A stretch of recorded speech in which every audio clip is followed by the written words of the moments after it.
ఆడలకు వాళ్ళ విషయం లేదు. బస్ ఎక్కితే కూడా మగవాళ్ళు మేము పైసలు అయితే ఇక్కడ తీసుకుంటున్నాం మీకేంది అని తోసేస్తున్నారు. వాళ్ళు కింద పడిపోతున్నారు బస్ ఎక్కడి. బస్ ఫ్రీ బస్ అయితే పెట్టాడు, ఫ్రీ బస్ పెట్టాడు.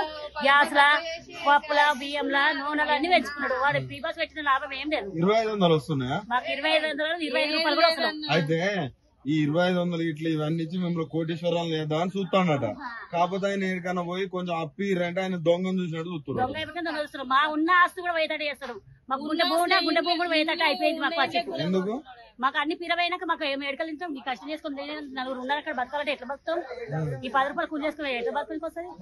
సరిపోక ఉన్నదే గుంటె భూమి అమ్ముకునేటట్టు అయితున్నాం. మళ్ళీ మహిళలు ఓట్లు వేస్తారు. వాళ్ళ మహిళలతో మేము గెలుస్తాం. ఓట్లు ఏమని రమ్మను అందరు చెప్పించుకొని కొడతారు మహిళలు. ఎందుకట్లా? అట్లా మోసం చేసినాడు కదా అందరికి.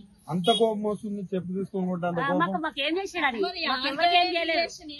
గరీబ్ వాళ్ళకి అసలు వేయలేదు. ఉన్న వాళ్ళకే పెట్టుకున్నాడు. లేని వాళ్ళకి ఏమి ఇవ్వలేడు.